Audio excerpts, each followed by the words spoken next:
You're listening to the audio portion of Workshop Wednesdays. Workshop Wednesdays is a free live discussion about topics affecting accountants, bookkeepers, and business owners.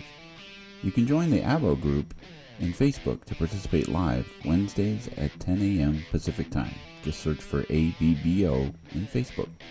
This podcast is brought to you by Schoolofbookkeeping.com, where you will learn, grow, and build a thriving bookkeeping practice.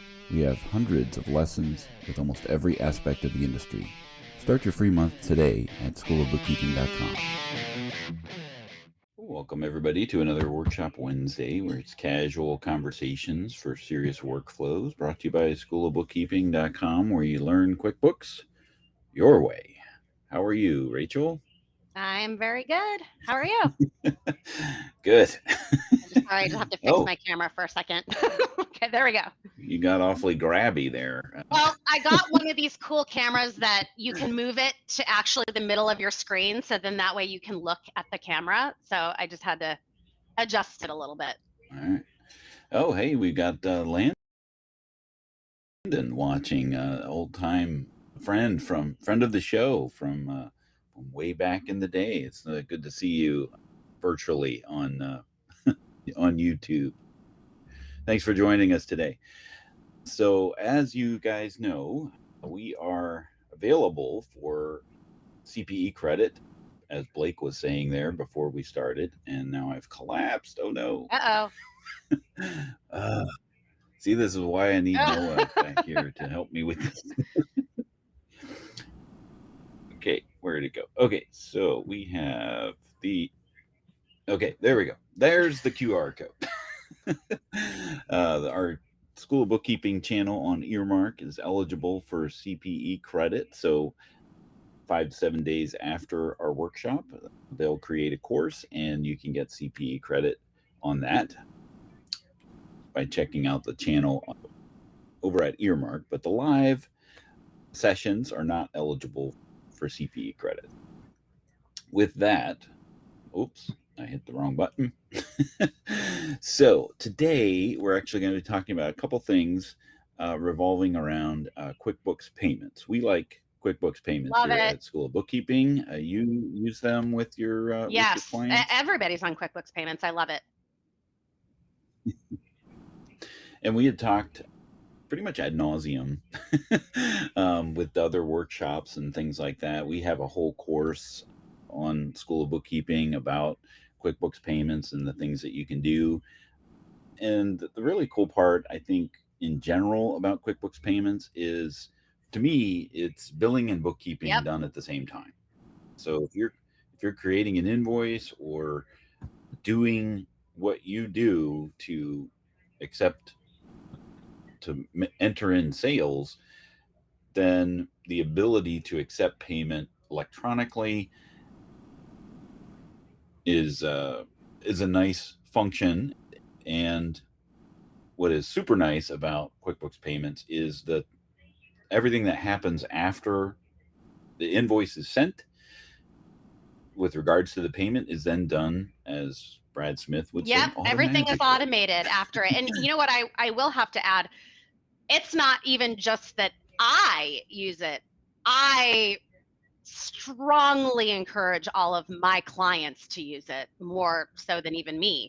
And they love it. They really do. This is one of those things where some Intuit products can be a little bit like, do I need this? But QuickBooks payments, yes, I always strongly encourage, just because of the automation. Like, why wouldn't they? It's great.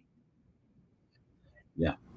Essentially, you send an invoice when the real world of they pay it happens, the payment is entered for you. When it shows into your bank account, the deposit is automatically matched. The fees are split out and calculated appropriately. And then the deposit transaction is automatically reconciled. So pretty much everything that you do from the point of which you send out the payment to the time that, you button up the deposit and reconcile it is then handled for you, which is a huge time saver. not just for the business owner, but accounting pros Yes, like yourself, right, definitely. And Rachel? and I have to say, like, for some strange reason, I've been getting a lot of inquiry lately, not even from my own clients, just, from people in my network. How do I send out invoices with that payment link? Like, oh, okay. And so I love explaining how it works, because a lot of people are still, and I'm sure you're probably going to get into this, but a lot of people are still sending out a Word doc invoice and receiving payment with a check. And so that's actually why I've been getting a lot of inquiry about that. And there really just isn't anything better than the embedded payment link via the invoice. Yeah. There's a variety of ways, other ways to take payments out there in the real world, but this is the one that pretty much handles everything Yep, from soup to nuts as far as the integration exactly. If inside of you're QuickBooks Online. invoicing from QuickBooks, nothing better. Yeah. So we're big fans about it, right? But just like anything else in the Intuit ecosystem, things change, Wait, what? and so we want to I'm just make kidding. sure that people are aware of those types of things. So the first thing is all about tap to pay, which this boils down to how you take a payment inside of QuickBooks. There are three ways that you can take a payment, right? You can, as we talked about, you can email an invoice, and the customer then gets that link and clicks the link to pay, and then they enter their payment information into the online invoice, and then that's saved securely, and that processes the payment. That's one way Yeah, to and take a let payment. me just like add really Um, quick too, that ability in folks going from emailing a Word doc invoice and having somebody send a check, that move from that to sending a payment link on that invoice elevates them to a level of professionalism that I can't even tell you. It's just so cool. It is such a inexpensive way to really level up your operation. It is awesome. yeah, yeah, and like we said, there's multiple different ways to do that, right? Like you can, if you have a PayPal account, you can send a PayPal invoice, and that sort of thing allows that, but it only allows you to receive payment through PayPal. And how that information then comes into your QuickBooks is maybe less than desired because of how Yeah, not PayPal the integrates most into intuitive, into not QuickBooks. the easiest thing to understand. And that's typically where, applications and functionality end up hitting a pothole. Like, okay, well, yeah, the information came in, but not Yeah. in a meaningful way. Maybe there's sales tax involved and those types of things, and that may not have been set up appropriately or communicating properly between QuickBooks and the system that you're using. So here it's all in one place, and so that e-invoicing is one method of taking a payment, and that method is going to be determining how much you pay for the Yep. transactional fees, right? Because all of those things are based on the likelihood of risk, which is a formula that these credit card processing companies will apply towards the way that transactions are processed and the likelihood that they could be fraudulent, right? So an e-invoice is kind of that mid-range risk, right? Because someone needs to enter in the payment information that reasonably so would potentially have the card on them, right? Or in their system, right? Because you're sending an email, that's a little bit more of a secure method than a piece of paper or a Word document with a link on it, right? That could potentially be how they would pay or process the payment. And then the receiver should be receiving it in a manner that they would either have access to the card or a system, maybe they store it in their Google Wallet or their Apple Pay or things like that, where that would be a little bit more secure of a method. Of course, there's fraud and potential issues that could potentially cause that particular payment to be reversed due to fraudulent activity, but that is significantly less than the key entered method, which is you either call your customer and they give you their credit card information and you manually type it in to process it, or God forbid they take a picture of it or send it through their email. Here's my number. Send it to yeah, skywrite it, on hire a plane. Well, they might as well if they're emailing it. Exactly. So that is less, or I'm saying a higher risk activity, and potentially fraudulent types of transactions that could take place. And then, of course, the reversal of such, right, costs these credit card processing companies the time and funds, and in order to make that all right. So as a business owner, you will get charged a higher fee for a key entered transaction, right? So the highest risk is key entered, the mid-range risk is e-invoicing, and the most secure or less risky, probably the best way to describe it, is swiped, card present, right? And that's going to happen in the situation where you are face to face in front of your customer, and they are going to prove that they have the card because they have it in their hand, and they're going to be able to swipe the card. And so I forgot to pull out. Oh, you know what? I think I have one. Right? You got one? Well, that's okay. I mean, we don't need to actually see it. And for those people listening to the podcast are like, what the heck are they talking about anyway? Because they can't see it. This might be an old one, but this might be a non-existent one anymore, but this was it. Yeah. So there's going to be a card reader, but typically now there's a new one, which is really cool looking. It displays the amount and those types of things. It's like $49. You can't get the ones that you were just holding up there anymore. They used to be $19, but they are Bluetooth compatible with your mobile device. And so there's a cost associated with that. So you have to attach pair the device to the phone and be able to process the transaction that way. But that's where you're using the mobile payment option, either through the app or through Go Payment, which is a mobile processing app specifically for and now with that, so now you can do the tap pay. Yes. So on the app, right, when you have a, let's see here, and Landon asked if there's a limit on how much you can collect with tap pay, because I don't know.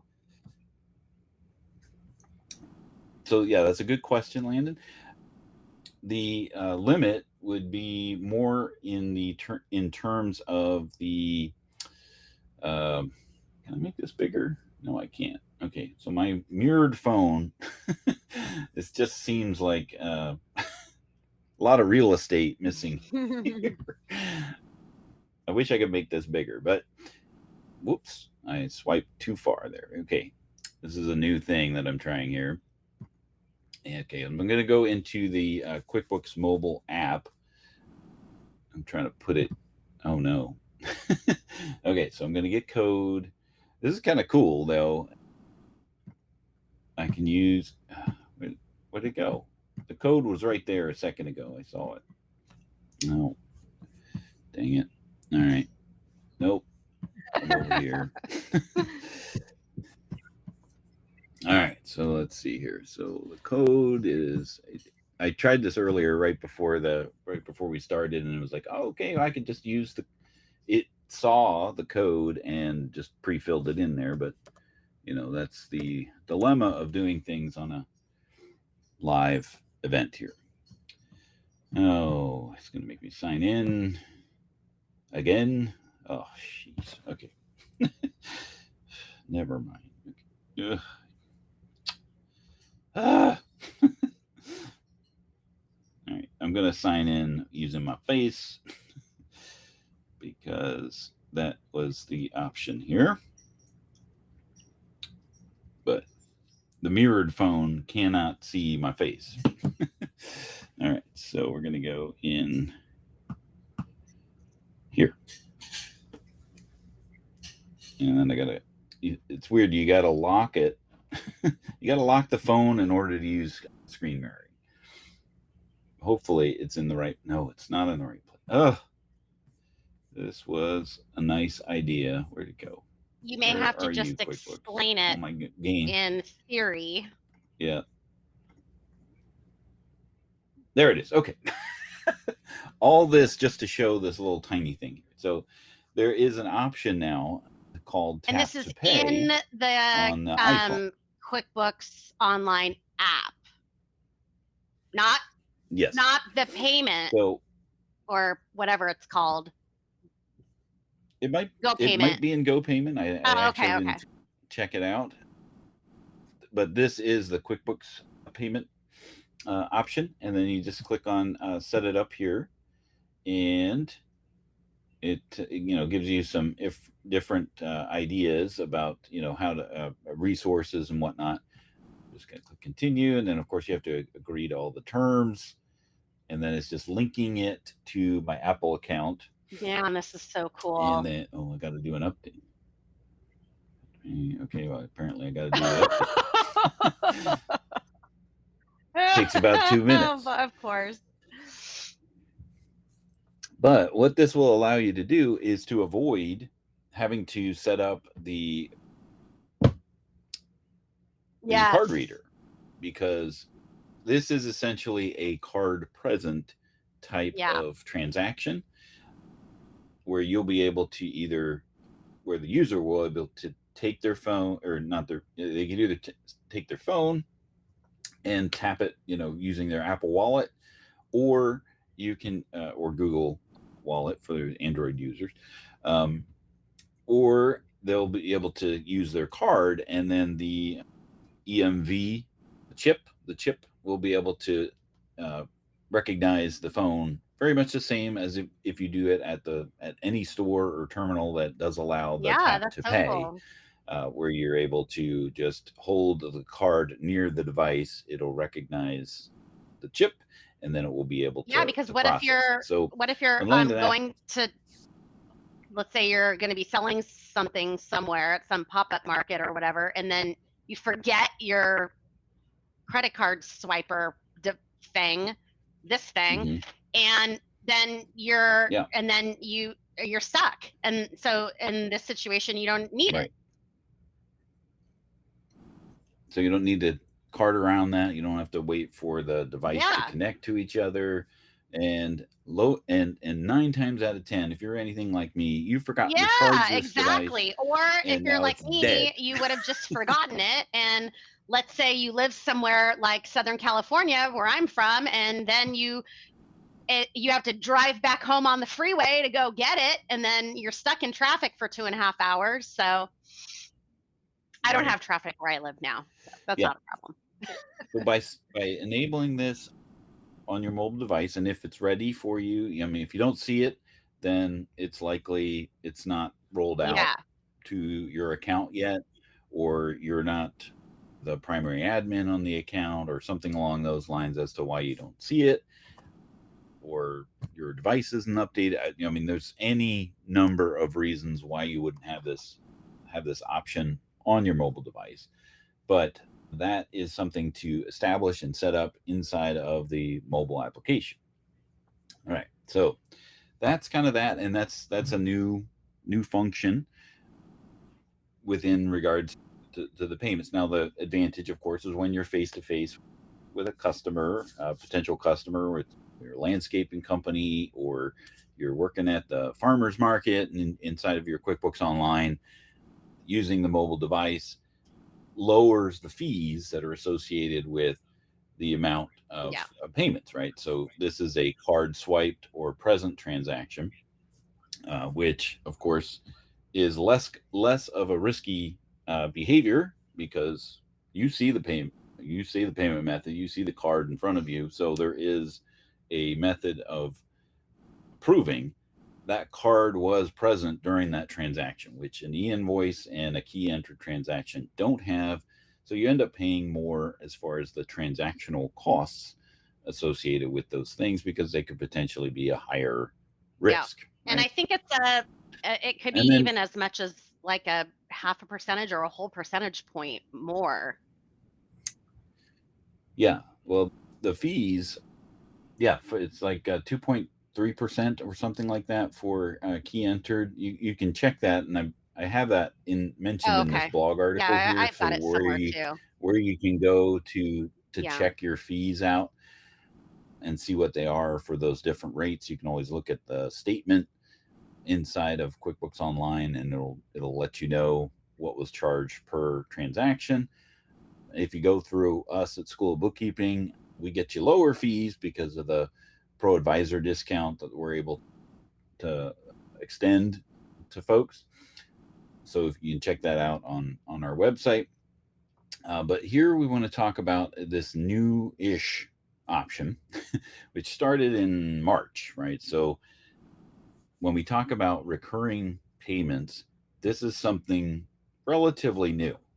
And so I created this blog to kind of separate and explain those three different scenarios uh, and what they potentially mean to you. Now, if you don't want to take the time to read the blog, you can listen to the audio recap at the top here. So there's a pretty cool way. It takes all of 7 minutes for two people, not Rachel and myself, but they sound very similar to Rachel and myself talking about this blog. So it's a pretty cool option that I discovered pretty recently.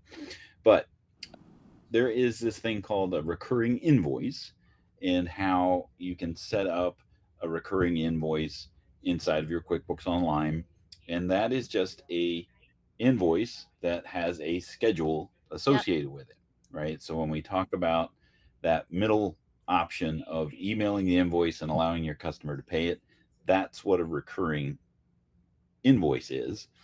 And there is then ultimately a manual payment associated with that. And by that manual, they'll someone has to Right. approve the payment. But the benefit of the recurring invoice is that you'll always have the invoice sent out on such and such a date, so you can schedule those things. You can also, in the recurring transactions section, include unbilled Mm-hmm. charges, right? So if you do have charges that are time or things like that that alter the amount, this is really helpful for that because it will automate the creation of the invoice based on those new charges, and then it automatically sends that out. So this is a good scenario for, I don't always have the same Yes. amount to charge, but I want to be able to take a And it's payment also good for electronically, those people right? that are like, wait, it's already the first. All of mine are on recurring. Because I can't manage without that. one thing that you can't do with an invoice that is on a regular schedule is automatically pay it or schedule it to be paid Got it. at the same time, Not or at with least an you couldn't invoice. with an invoice. Now, invoice, they came out with a newish function called auto pay, which I'm going to scroll down here to the bottom. So when a customer receives said invoice, and there'll be a checkbox at the bottom that they can say, this is a recurring payment or this is a recurring invoice. and they can opt into being able to automatically charge the card that they enter in, or the bank, right, depending on whatever they put in there, charge the payment method on file on this Okay. recurring interval. So you can still have recurring invoices, you can still have recurring payments of those invoices, but the customer has to opt in to be able to do that, right? So what happens is the invoice gets automatically sent out, but it's more of a receipt for them. They don't have to pay Yeah. it every time, but they have to opt in. Now, that's something that you as a business owner cannot manage, right? Because it's the customer who has opted into the ability to be able to accept those terms, that this invoice will come out on the first of the month and it will charge your card or your bank account on the first of the month as well. So that's only something that they can Got it. opt into, right? So beginning in March, they created this new option, which is called recurring payments. Because one thing that you couldn't do inside of your recurring transactions is record and save a recurring payments. You could if you used a sales receipt to record the transaction, but some people like the whole invoice payment Not me. I workflow, prefer right? sales receipt. Not you. So you could create a recurring sales receipt, and in that creation of the recurring sales receipt, put in the stored payment method, but you needed Yes. to have approval from the customer. So there was a form that you had to send to the customer. They would have to fill it out, fax it back, or send it back. Hopefully they send it back securely, but doesn't mean that they do. So that was a pain to manage. And the things to be able to do that was within the scope of a sales receipt itself. So became quite a pain if the payment didn't go through, didn't get deposited. Maybe it was a group of transactions. Typically, this would happen on the first of the month or the last day of the month, which is typically when a lot of these recurring payments would go through. If they didn't go through, it was quite a pain to sort that out, because you're dealing with a sales receipt as opposed to an invoice, which has two separate events Right. associated with it, and then becomes quite a challenge. Enter in this new recurring payments function, right? Which is a kind of a hybrid of these recurring invoices and sales receipts that have recurring payments attached to it. This is something that you're now able to opt into, or send. You can send the customer the ability to opt in to recurring payments, and they do that. Both you as a business owner and the customer have the ability to opt in or out or Oh, manage that's the great. payment And then does it method. have a built-in authorization form in it?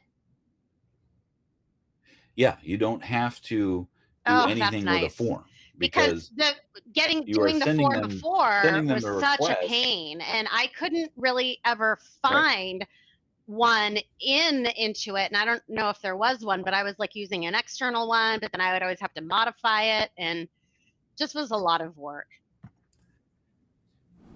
Oh, I forgot to put up the QR code and in the link here for the blog article that we're talking about here today. But it's got all sorts of resources built into it, because Intuit articles are trying to consolidate this all into one article. That's what we're trying to do here, is give you a one-stop shop for all of the resources that are out there, because there are so many different the terms of auto pay versus recurring payments versus recurring invoices was maddening to say at best, with regards to what are we actually talking about here. But to answer your question, Rachel, yes, it will send a request to the customer. They then put in their payment method into that, and they opt into, yes, this will recur, and this will charge the payment method on such and such a day. And both the customer and the business owner will have the ability to manage that, both inside of QuickBooks and in the essentially the customer portal that they're doing, as opposed to auto pay, which is solely the responsibility of the Yeah. payor, the customer in this case, or recurring payments as sales receipts, which is solely the responsibility of the Yeah. business owner at that point. So this is kind of a happy Yeah, we're medium kind of like between the two. eliminating some of these. Well, I'm just gonna not pay it, and helping people collect their payments a little bit easier. Right. And then the other caveat to all of this, and we had talked about this on a prior workshop, is this is only available in the new invoicing experience, right? So so if you're using your customized sales form template, or not using the modern view, which only has one option right now, that then you may find that you're not able to do these recurring payments in this manner. But there is the option within the like I have a recurring invoice that's sent out. It's this option here at the top, right? So I have an invoice. I went into my recurring transactions, and there's a little link for that recurring invoice that says, "Would you like to convert this Oh, to a I was recurring just gonna payment?" ask if you can do that. Oh, that's cool. Yeah, yeah. And so we've got links for that inside of the blog article as well, that will take you out to the Intuit article of how to convert those things. And then all the way down here at the bottom, because there are lots of questions about when money movement is involved, we have a frequent reconsolidated the frequently asked questions that Intuit has had as well. So try to make this blog article a one-stop shop for you for this particular type of issue. I think I'll go through as well.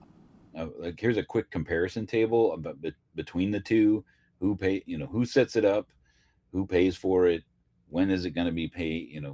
So hopefully that's a quick and easy answer and resource for you on our Yeah, and then blog just here. one quick So question. So appreciate. with this last method, the recurring payment, is it actually creating an invoice within QBO, or is it or a sales receipt, or neither? It's Okay. still an invoice, and then it's just, again, it's separating the two, and it allows you as a business owner Got it. and your customer to manage that payment method, so that if you're using the recurring payment method of old, where you set up a sales receipt and the customer changed their payment method, then you would Yeah. have to send them another form, get them to That was authorize a that, really and analog have that, process. keep that Yeah. on file. And then now, so Yeah. then with recurring payments, if I'm a business owner, I can look at invoices in my QBO and I'll see them as invoices. Yeah. So as Landon said, so this is a summarizing. Yes. So this new feature is basically the automation of that form and collecting the CC information.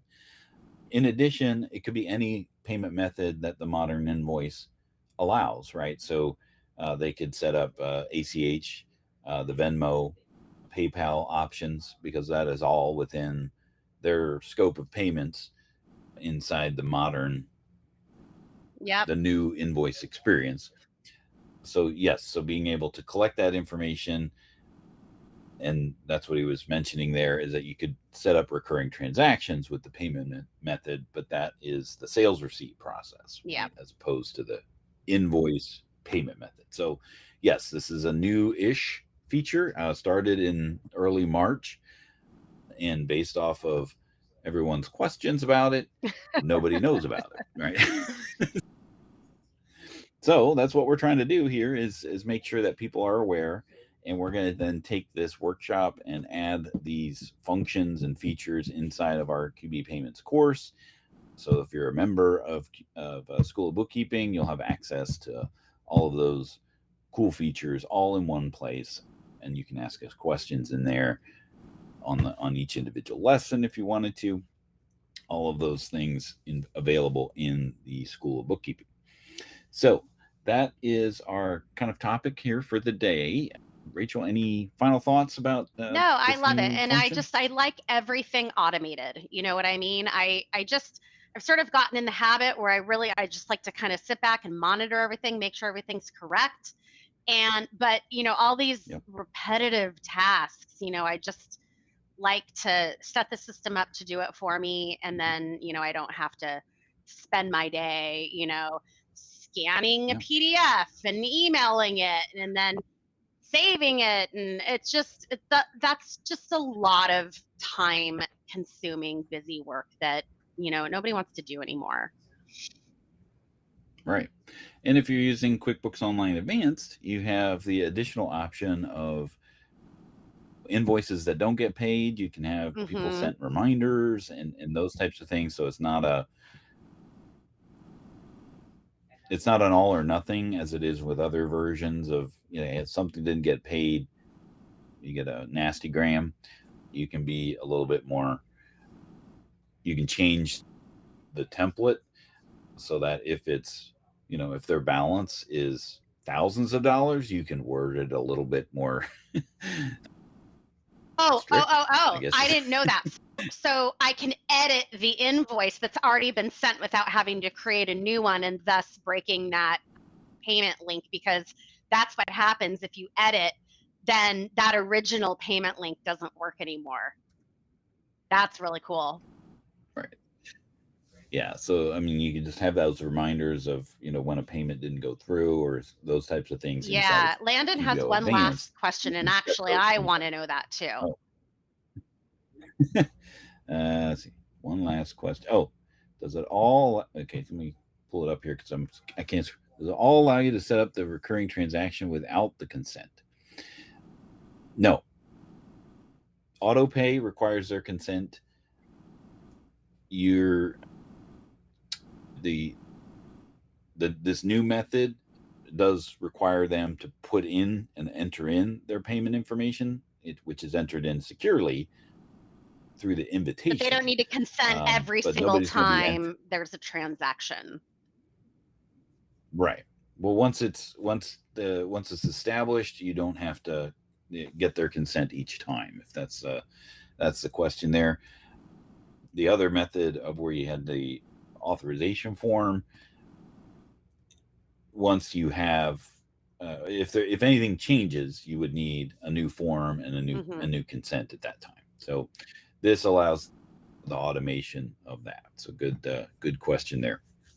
All right, so we will see you next time on the workshop Wednesday.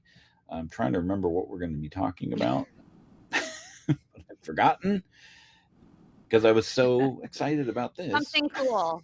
That I don't remember. Oh, there it is. It's up here. We are going to be talking about. Oh, scroll down. I'm on the wrong thing. Okay, so those are. What day is today? The 4th. So we'll be talking about emailing things out of invoices or emailing things out of QuickBooks. I've discovered that there actually is a limit for the number of things that you can email on a daily basis out of I didn't know QuickBooks that. Online, which I did not even realize. So we're going to talk about emailing out of QuickBooks Online, those limitations and options that you have now for connecting to like a Google account for your outgoing. So we'll talk about that next week, and we'll appreciate you joining us this week. And we'll see you next time on the Workshop Wednesday. And I'm trying to find my cursor. Where'd it go? Everybody have a great week, and we'll see you next time. And that wraps up another insightful episode of Workshop Wednesday, brought to you by Schoolofbookkeeping.com. We hope you enjoyed today's discussion and took away some valuable tips and strategies to enhance your bookkeeping practice. Remember, if you want to stay ahead in the world of bookkeeping and accounting, be sure to visit schoolofbookkeeping.com. With a wide range of courses, resources, and expert guidance, you'll find everything you need to sharpen your skills and boost your career. Don't forget to subscribe to our podcast on your favorite platform so you never miss an episode. And if you enjoyed today's show, please take a moment to leave us a review on your podcast platform of choice. Your reviews help us reach more listeners and continue to bring you the best content every week. If you have questions or topics you'd like us to cover, reach out to us on social media or send us an email at support@schoolofbookkeeping.com. We love hearing from our listeners and are always looking for new ideas to explore. Thanks for tuning in to Workshop Wednesday. Until next time, keep learning, keep growing, and keep excelling in your bookkeeping journey. I'm Dan DeLong, and we'll see you next week.